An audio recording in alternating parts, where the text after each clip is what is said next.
meio. Eu vou contar uma história para vocês. Há 20 anos atrás, eu fazia parte de uma mesa numa associação. E eu vi uma das histórias mais tétricas que eu já vi na minha vida. E pode ser que alguns de vocês já tenham ouvido essa história aqui entre vocês. E se já ouviram, vão lembrar comigo essa história com dor. Uma certa ocasião, numa igreja de um certo lugar no Brasil, uma mocinha pediu licença para conversar lá na frente, no microfone. Ela frequentava a igreja um ano e pouco. E ela pegou o microfone da mão da moça que estava terminando a escola sabatina e falou: eu tenho que contar para vocês um pecado meu. E as pessoas paralisadas olhando ela falar. E ela disse: eu quero contar para vocês. Estava ali na igreja naquela hora, o pastor se arrumando ali, ajeitando alguma coisa. A esposa do pastor com os 2 filhos, mais ali no lado da esquerda, da minha esquerda. E a igreja toda ali junta. Vocês sabem que entre a escola sabatina e culto a igreja fica bem cheia? E ela disse: eu tenho que contar o meu pecado para vocês. E o pecado que eu tenho que contar é que eu sou amante do pastor. Na hora que ela disse isso, a esposa do pastor desmaiou ali na hora. E os filhos correram para acudir. E o pastor veio para ela e falou assim: o que você está falando? Você enlouqueceu? O que é isso, menina? Ela falou: eu tinha que contar, eu preciso resolver meu problema. Eu preciso salvar a sua alma. Eu preciso resolver você. Os danitas, eles sempre usam essa: cuidado, eu preciso ajudar. Sempre usam a palavra da ajuda, viu? E naquele momento a igreja toda ficou em alvoroço. Eu não preciso dizer que não houve culto. Não houve culto. Não conseguiram fazer o culto. A esposa do pastor foi levantada dali, foi levada lá para fora. O pastor não sabia o que fazer. Começou a dizer: irmãos, por favor. Isso é um grande mal entendido. Ela dizia: não é, meu bem. Eu precisava dizer, eu tenho que salvar você e tenho que salvar a mim. E ela foi levada para um quartinho, a esposa do pastor foi atrás e começou a conversar com ela, e falou com ela, e foi um alvoroço muito grande. E ela disse: olha, eu vou te provar que isso é verdade. Nós combinamos que ninguém nunca ia saber, foi uma coisa muito bem feita, mas eu preciso te contar. E falou para a esposa do pastor: prestem bem atenção no que eu vou dizer. Falou: só tem uma maneira de você me acreditar, vem aqui. O seu marido tem uma marca na genitália dele. E a marca é assim, assim, assim. E a esposa olhou para ela e acreditou nela na hora. Sabe por quê? Porque aquele pastor nunca tinha tido contato sexual com nenhuma pessoa, só com sua esposa. Eles se casaram virgens. E ela disse: ninguém sabe disso. Como é que essa moça sabe? Consegue imaginar o que é isso? E ela também nunca tinha contado isso para ninguém. E ela pegou a esposa do pastor, passou a acreditar. E ela contou detalhes sobre o corpo do pastor, detalhes sobre ele, até de coisas que ele falava enquanto dormia. Preste atenção. Eu não preciso dizer para vocês que aquele casamento acabou. A igreja todinha daquele pastor entrou num estado de bancarrota que vocês não têm ideia. Uma palavra, como diz Tiago, pode estragar a vida de uma pessoa para sempre. Sabe quantos anos se passou dessa história? Até que eu fiquei sabendo, isso foi há 20 anos atrás que eu fiquei sabendo. Já tinha se passado 20 anos que isso tinha acontecido.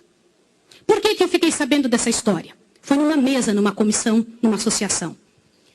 O presidente um dia nos chamou e disse o seguinte: irmãos, eu preciso da ajuda de vocês e oração por algo. O que foi? Há 20 anos atrás aconteceu a história de um pastor e contou toda a história para nós. Foi numa igreja assim, assim, assim, e nós tiramos a credencial desse pastor. E esse pastor foi para um sítio e ficou sozinho. A esposa dele é casada, tem outros filhos, está vivendo a vida dela. Mas eu fui chamado, olha o presidente nos contando. Eu fui chamado há alguns dias na casa de uma senhora com os cabelos todos brancos morrendo de câncer. E essa mulher morrendo de câncer pediu muito para falar com um pastor. Mas tinha que ser o presidente da igreja adventista. E eu fui até lá porque eu sou o presidente. Quando eu cheguei lá, a mulher me contou que ela tinha sido a moça que tinha falado aquilo do pastor. A amante, a suposta amante do pastor. E ela contou para o presidente que ela havia inventado toda essa história. Mas como que ela sabia dos detalhes do corpo do pastor? Na ocasião em que ela tinha se apaixonado pelo pastor, Ela trabalhava como faxineira dentro do hospital. E o pastor foi internado, prestem atenção, internado para uma cirurgia de apêndice e passou muito mal. E ela era amiga de uma enfermeira. E entrou dentro do quarto junto com a enfermeira, destampou o corpo do pastor e olhou o corpo do pastor todo, durante o tempo em que o pastor estava dentro do hospital em coma. E quando o pastor falava algumas coisas, ela ouviu o que o pastor falou e ela olhou os detalhes do corpo do pastor e guardou. Satanás plantou na cabeça dela 1 ano e ela formulou e acabou com a vida do pastor. E o presidente pegou uma credencial, foi lá no sítiozinho onde o pastor o coitado daquele pastor, o caluniado estava, e chegou para ele e falou, junto com uma comitiva dos irmãos, pastor, eu vim aqui te entregar a sua credencial de novo, nós descobrimos que era mentira. Sabe qual foi a resposta do pastor, irmão? O pastor disse assim, vocês me devolvem minha família e meus filhos também? Vocês me devolvem minha reputação? Se vocês não devolverem junto, eu prefiro ficar aqui. E esse pastor, uns dias atrás, eu soube que ele morreu lá naquele lugar. Quem foi a assassina daquele pastor? Não foi só aquela mulher, foram todos que falaram junto. Porque, gente, quando acontece um inferno desse, uma multidão de gente sofre, uma multidão de gente machuca. Fica machucado.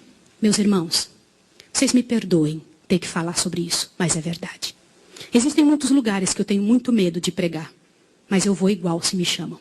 Porque eu vou falar uma coisa para vocês. Ontem à noite eu comentei que a vida de quem prega essas verdades é altamente prejudicada. Uma coisa desse tamanho é passada de boca em boca, de forma que apareça o inferno no final. Será que existem danitas no nosso meio? O céu é um lugar tão fabuloso. Não vale a pena, meus irmãos. Não vale a pena. Deus tem mais para a nossa vida. Tem mais coisas para ocupar a nossa mente. Para fazer parte do nosso vocabulário. Para nós pensarmos a respeito das pessoas. Vamos fazer um exercício? Pense bem da pessoa que mais mal você sabe dela. Imagine isso agora. Sabe o que vai acontecer com você? Teu coração vai se encher de paz. Porque é isso que acontece, gente. Se você não for capaz de abrir a sua boca para trazer paz para a vida de alguém, não abra a sua boca para trazer um inferno para a vida de quem quer que seja. Jesus ama as pessoas pecadoras e miseráveis. Todas aquelas que pecaram horrivelmente, Jesus ama. E Ele tem mais para oferecer para nós.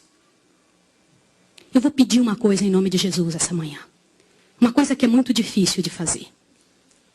Mas se há alguém em nome de Jesus que falou algo de outra pessoa, ainda que seja verdade, e que não pediu perdão, que peça perdão a Deus agora e corra e peça perdão para a pessoa. Sabe por quê? Abre seu ouvido que agora a parte principal desse sermão está aqui. Em nome de Jesus, abre seu ouvido. Eu preciso que você ouça, não deixa nada te atrapalhar. Você sabe por que existem igrejas frias que não mudam? Você já viu aquelas pessoas falarem? Você é ancião, não é, irmão? As pessoas vêm para você e reclamam. Que igreja fria? O que está acontecendo? O que não acontece? Nada muda. Vocês sabem por que isso? Alguém sabe? Gente, a principal razão, e eu vou ler para vocês agora ali. A principal razão porque a igreja fica fria é por causa da presença dos danitas. Eles são aptos a trazer veneno para a cabeça e o coração das pessoas.